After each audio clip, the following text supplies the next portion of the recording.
अस्सलामुअलैकुम वरहमतुल्लाहि ताला वबरकातुहू नहमदुहु व नुसल्ली अला रसूलिल करीम अम्मा बाद फ़अऊज़ु बिल्लाहि मिनश्शैतानिर रजीम बिस्मिल्लाहिर रहमानिर रहीम। हज़रात मोहतरम, आज 26 फरवरी है। आज जलसा होना तय पाया गया था, लेकिन जलसा आज नहीं हुआ और नहीं होगा।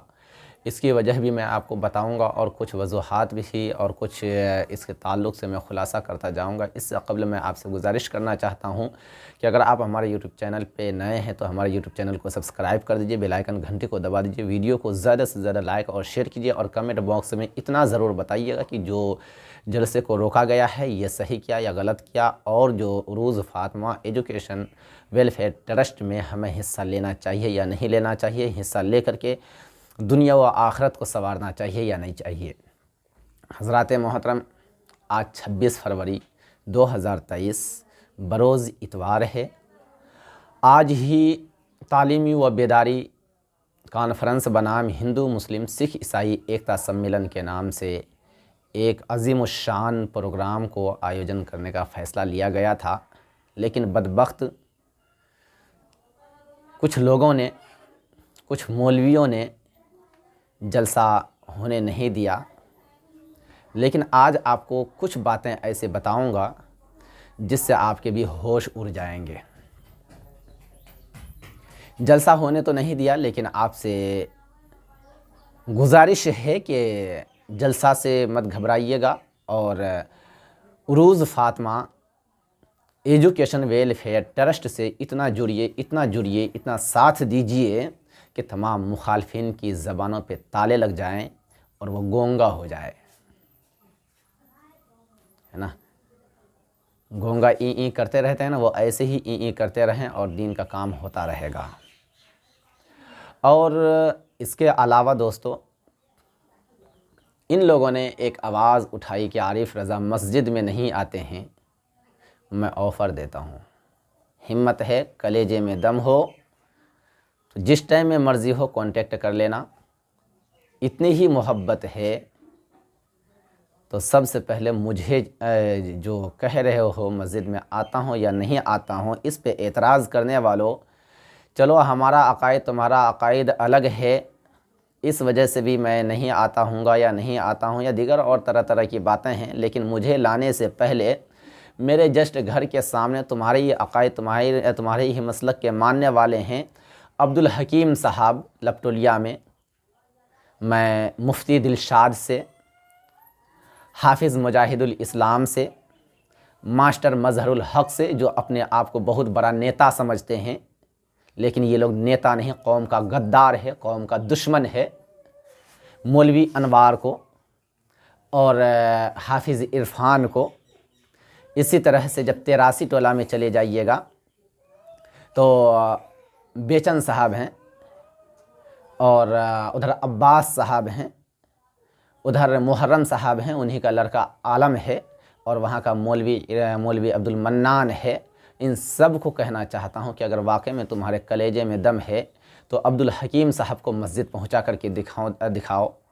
अगर तुम्हारे कलेजे में दम है तो यूनुस साहब मस्जिद नहीं जाते हैं लपटोलिया वाले, उन्हें मस्जिद पहुँचा करके दिखाओ, कई सालों से नहीं जाते हैं।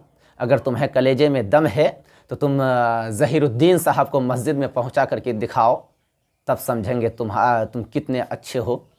अगर तुम लोगों के अंदर इतनी ही हिम्मत है, कलेजा इतना ही मजबूत है, तुम्हारे कलेजे में पानी नहीं खून है, ठीक है, तुम्हारे जिस्म में खून नहीं पानी नहीं खून है, तो यासीन मौलवी साहब बेचारे, ठीक है, जो हाफिज़ इरफान के वालिद हैं, हाफिज़ इरफान से भी कहता हूँ, वो भी जो है इधर उधर भटकते रहते हैं और उनके अब्बू तो बेचारे कई सालों से जो है मस्जिद नहीं जाते हैं। अगर हिम्मत है तो इन लोगों को मस्जिद में जोड़ो, उसके बाद मेरे पास आना। और अगर इतने ही ज़्यादा शौक़ है तो तुम्हें मालूम है कि जगह जगह पे हम जो है आज यहाँ कल वहाँ हैं, लेकिन अगर शौक़ है कि नहीं मेरी मस्जिद में आए, अगर वाकई में हिम्मत है, कलेजे में दम है, ठीक है, वाकई में अगर मोहब्बत का दावा नहीं, वाकई में मोहब्बत करते हो, तो दोनों मस्जिद वालों को कहता हूँ कि चलो इमामत का मुसल्ला मेरे हवाले कर दो, सुपुर्द कर दो, और देखो मैं आता हूँ या नहीं आता हूँ, और देखो मैं पाबंदियाँ करता हूँ या नहीं करता हूँ। चलो 5 वक्ता की छोड़ो, एक जुमे की नमाज के बारे में कह दो, मैं पढ़ाता हूँ, ठीक है, फिर देखो मैं आता हूँ या नहीं आता हूँ, ठीक है। लेकिन तुम ऐसा करोगे नहीं, क्योंकि अगर ऐसा तुमने कर लिया तो राजनीतिक जो रोटी तुम लोग सेकते हो वो सेकना बंद हो जाएगी। इसलिए तुम लोगों को अगर राजनीतिक सेकने का अगर रास्ता चाहिए तो देवबंदी बरेलवी तो करना ही पड़ेगा। लेकिन मेरे बुजुर्गों और दोस्तों, मैं तमाम अहबाब से, जो हमारे बस्ती वाले हैं उनसे भी, और जो गैर बस्ती वाले हैं, चाहे वो छोटी रामपुर हो, चाहे लपटोलिया हो, चाहे ठाठी हो, चाहे तेरासी हो, चाहे भुट्टा टोला हो, रहिका, चाहे वो जो है लतरहा हो, चाहे भोरहा हो, चाहे बड़ी रामपुर हो, चाहे रानीगंज हो, या इनके अलावा भी इर्द गिर्द जो भी बस्ती हैं, तमाम पहुँचरा वालों को, टमघट्टी वालों को, सबों से मैं गुजारिश करना चाहता हूँ कि ऐसे फरेबबाजों के चक्कर में आप लोग मत आइएगा और अपने ईमान की भी हिफाजत कीजिएगा। अपनी आने वाली नस्लें, अपनी आने वाली औलादों को भी अच्छी तालीम और तरबियत दे करके जो है अपनी औलाद को कामयाब और मजबूत बनाइएगा, ईमानदार बनाइएगा। इन लोगों जैसे मैंने जिनका नाम बताया, ऐसाओं की तरह बेईमान मत बनाइएगा, हरामखोर मत बनाइएगा। दोस्तों, जब मैं वीडियो बनाता हूं तो कुछ आदमियों को बहुत चिढ़ लगती है और कहते हैं कि हज़रत जो होना था वो हो गया और वीडियो को जो है डिलीट कर दीजिए। बड़ा अफसोस होता है, जिस टाइम में ये सारे मामलात बिगड़ रहे थे उस टाइम में ये लोग कहाँ थे। और कल की बात बता रहे हैं, हमारे यहाँ बड़े अब्बू के रिश्ते में है गौहर अली साहब, उन्होंने भी यही शिकायत लेकर के आई, ऐसा हो गया वैसा हो गया। और जब बात चली फिर वही बात पोस्टर और जो है जलसे उलमाए कराम की जब उन्हें जवाब देना शुरू किया तो वो कुर्सी छोड़ करके भाग गए, वो रुके नहीं। हज़रात मोहतरम, ऐसे ऐसे काले चेहरे को सामने में लाया जाता है और ऐसे ऐसे एक एक करके जैसे जैसे वक्त आएंगे हम बताएंगे। लेकिन जिन्होंने हमारी मुखालफत की और दीन के काम में रुकावट दिया, मैंने भी उनका भी शुक्र अदा किया कि बेटा बहुत मजबूत और बहुत अच्छा काम किया है तुमने, क्योंकि अगर तू अच्छा नहीं है, ऐसा नहीं करता तो मैं अपने आप को मजबूत नहीं हो पाता। अगर तू ऐसा नहीं करता तो मुझे ये पता नहीं चलता कि मेरा दोस्त कौन है और दुश्मन कौन है। तुमने आज जो है ये साबित कर दिया कि दोस्त के पर्दे, दोस्ती के नाम पर और दोस्त के आड़ में तुम लोग बहुत बड़े दुश्मन थे। और मेरा दुश्मन नहीं, दीन का दुश्मन, इस्लाम का दुश्मन, मजहब इस्लाम का दुश्मन, मोहम्मद मुस्तफ़ा का दुश्मन, मोहब्बत मुस्तफ़ा का दुश्मन, अक़ीदत मुस्तफ़ा का दुश्मन, हुसैन आज़म का दुश्मन, और जो ये सब कुछ मिला देता है तो वह कौम का दुश्मन होता है, कौम का रहबर नहीं होता है। याद रख लेना इन बातों को कि निगाहे मर्दे मोमिन से बदल जाती हैं तकदीरें, हो ज़ौक़े यक़ीन तो कट जाती हैं जंजीरें। अल्लाह तबारक व ताला ने अगर चाहा तो अपने महबूबीन के सदक़े में जिस तरह से हम शान व शौकत से जी रहे हैं, मरते दम तक जीते रहेंगे। हाँ, तुम्हारे लिए एक ही रास्ता है कि जिस दिन मेरी सांसें बंद हो जाएंगी उसी दिन तुम्हारी मुखालफत भी बंद होगी, उसी दिन तुम्हारे जो है चापलूसी वाला जाल जो है वो भी बोलना अब बंद होगा। इसीलिए मैं आज भी कहता हूँ उन तमाम लोगों को जिनका मैंने नाम लिया है, आज भी अगर इज़्ज़त चाहते हो, अगर आबरू को सलामती चाहते हो, अगर तुम वाकई में अपने आप को नबी का ग़ुलाम समझते हो, नबी का कलमा गो समझते हो, तो ऐसे गद्दार इंसानों से बच जाओ। और जिन्होंने मेरी मुखालफत की उनसे भी, और जिन्होंने नहीं की है उनसे भी मैं मुअद्दबना अपील करना चाहता हूँ। आज आपने ऐसी बहुत बड़ी गलती की है, लेकिन आज की तरह आज 26 फरवरी के दिन के लिए जो आप लोगों ने साजिशें रची है, मेरे बुज़ुर्गों और दोस्तों, ऐसी गंदी साजिशें और ऐसी घटिया साजिशें कभी भी मत रचिएगा, क्योंकि इससे कोई शर्मिंदा हो या ना हो, सबसे पहले शैतान भी शर्मिंदा होगा। साला मैं भी फेल हो गया इनके सामने में। एक तो मैं इस्लाम का दुश्मन था, मैं मुसलमानों का दुश्मन था, मैं इंसानियत का दुश्मन था, लेकिन ये तो मेरा बाप भी निकला। और उसके बाद कोई शर्मिंदा होगा तो आपकी औलादें होंगी। दोस्तों, मेरे बुज़ुर्गों, मैं सबसे मुअद्दबना अपील करना चाहता हूँ, जिन्होंने मेरे साथ गद्दारी की उनका शुक्र अदा करता हूँ कि आपने मुझे मजबूत किया। आइंदा आने वाले वक्त में हम जो भी काम करेंगे तुम्हें बांध करके करेंगे, तुम्हारे मुंह से आवाज़ तक नहीं निकल पाएगी। याद रखना, अगर खुदा ने चाहा तब। मेरी मर्ज़ी से, मेरे कहने से कुछ नहीं होता, लेकिन अल्लाह देख रहा है। अल्लाह ताला तुझे सज़ा भी देगा।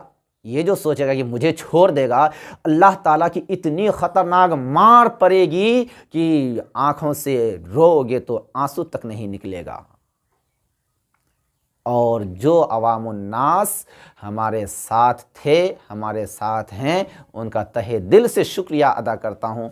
मैं अपने तमाम बस्ती वालों से का शुक्रिया अदा करता हूँ जिन्होंने मेरा साथ दिया। ख़ास तौर पर लपटोलिया का अक्सर आदमियों ने साथ दिया, ठाठी वालों ने साथ दिया। भले कभी किसी ने बोल पाया और किसी ने नहीं बोल पाया। 83 वालों में अक्सर आदमियों ने मेरा साथ दिया। फ़र्क इतना है कि वह बेचारे घबराए हुए थे, सहमे हुए थे कि जालिम लोग हैं, पता नहीं मेरे ऊपर कौन सा वार करेंगे, इसलिए वह नहीं बोल पाते थे। लेकिन आने वाले वक्त में यकीन है, उम्मीद है कि इन लोगों की ज़बान में भी अल्लाह ताला जो है बोली देगा, ज़बान में आवाज़ देगा। लेकिन दोस्तों, मैं सिर्फ़ इतना गुजारिश करना चाहता हूँ कि इन तमाम शैतानों के चुंगल में मत आइएगा। ये तमाम के तमाम शैतान हैं, मरदूद हैं, लाइन हैं, है ना। इसलिए ऐसे शैतानों के चक्कर में मत आइएगा। अपनी औलादों को अच्छी तालीम, अच्छी एजुकेशन दीजिएगा और एजुकेशन दे करके अपने आप को मजबूत होइएगा, अपनी औलादों को मजबूत कीजिएगा। और उरूज़ फ़ातिमा एजुकेशन वेलफेयर ट्रस्ट को ज़्यादा से ज़्यादा हिस्सा इसमें ले करके, चंदा दे करके, इतना चंदा दीजिए, इतना चंदा दीजिए कि तमाम मुखालफिन की ज़बानें हमेशा हमेशा के लिए, पूरी ज़िंदगी के लिए बंद हो जाए। क्योंकि इन्होंने अभी से ये भी राजनीतिक खेलना शुरू कर दिया है कि ट्रस्ट में चंदा मत देना, नहीं तो ये आगे बढ़ जाएगा। दोस्तों, मैं आगे बढ़ाने के चक्कर में अगर रहता तो इन लोगों को हिस्सेदार बनाता, लेकिन हिस्सेदार नहीं बनाया, इसलिए मैं बुरा हो गया। इन लोगों को हिस्सा नहीं दिया, इसीलिए मैं बरेलवी हो गया। अगर मैं इन लोगों को हिस्सेदार बना देता तो मैं बिल्कुल इन लोगों के साथ था। अगर मैं जो है इन लोगों को हिस्सा देता, यानी ट्रस्ट में जितना माल आता, आधा तुम लोग आधा बच्चे खाएंगे, तो इसमें इन्हें काफ़ी खुशी होती। दोस्तों, मेरा कहने का असल मतलब और मकसद ये है कि ये लोग जो हैं कौन से कुत्ते हैं मालूम है? लालची कुत्ते हैं, लालची कुत्ते। कोई घबराएगा, मैं घबरा करके नहीं बोल रहा हूँ, ना मैं किसी के दबाव में आया और ना मुझे कोई अपने दबाव में लाने की हिम्मत कर सकता है। और ये लोग पैसों के लालची कुत्ते हैं, जिधर पैसे देखेंगे उधर ही भागेंगे। लेकिन आप अपने आप को सक्रिय रहिएगा, मजबूत रहिएगा, और जब आप मजबूत रहिएगा तभी आप अपनी औलादों को पढ़ा सकिएगा। और आप सब से मैं निवेदन करना चाहता हूँ, गुजारिश करना चाहता हूं, अपील करना चाहता हूं कि आप अपने बच्चों को हमारे अजहरी पब्लिक स्कूल 83 टोला वार्ड नंबर 1 पंचायत पहुंसरा थाना रानीगंज ज़िला अररिया बिहार में ज़रूर एडमिशन करवाइए और कम से कम फीस में अपने बच्चों को अच्छी तालीम दिलाइए। चाहे वो कहीं के भी हों, किसी भी इलाके के, किसी भी धर्म के, किसी भी जाति के बच्चे हों, हर धर्म हर जाति के बच्चे हमारे यहाँ पढ़ते हैं। और आप भी आकर के एक बार देखिए और अपने बच्चों को यहाँ पर पढ़ाइए। और देखिए, जब आपके बच्चे यहाँ से पढ़ करके जाएंगे तो जो बच्चे आज तक बोल नहीं सकते थे वह बच्चे बोलेंगे भी। जो बच्चे आज तक बदतमीज़ थे उनके अंदर तमीज़ आ जाएगी। जो बच्चे आज तक बेहया थे उनके अंदर हया आ जाएगी। बाअदब बानसीब, बेअदब बेनसीब, इन लोगों की तरह बेनसीब मत बनिएगा, बल्कि अल्लाह वालों की तरह बाअदब बनिएगा, बानसीब बनिएगा। और इसी में आपकी हमारी भलाई है। दोस्तों, हमारी वीडियो को ज़्यादा से ज़्यादा लाइक और शेयर कीजिए और कमेंट बॉक्स में बताइए कि मैंने जो आपको इन मुखालफिन के बारे में नाम बताया, पर्दाफाश किया, करना चाहिए था या नहीं करना चाहिए था। और आप मुझे ये बताइए कि उरूज़ फ़ातिमा एजुकेशन वेलफेयर ट्रस्ट के बारे में आप लोगों को बताना था या नहीं बताना था, और इसमें ज़्यादा से ज़्यादा तादाद में आदमियों को जुड़ करके और ट्रस्ट को मजबूत करना ज़रूरी है या नहीं है, क्योंकि ये एजुकेशन का एक बहुत अहम मरकज़ हम तैयार करने जा रहे हैं, जिससे हिंदू, मुस्लिम, सिख, ईसाई, हर धर्म, हर जाति के बच्चे आसानी एजुकेशन को हासिल कर सकते हैं। दोस्तों, मैं गुजारिश करना चाहता हूं कि हमारे चैनल को ज़्यादा से ज़्यादा सब्सक्राइब कीजिए, वीडियो को ज़्यादा से ज़्यादा लाइक और शेयर कीजिए, और कमेंट बॉक्स में ज़रूर बताइए कि ये राय, ये बातें आपको कैसे लगी। अस्सलाम वालेकुम।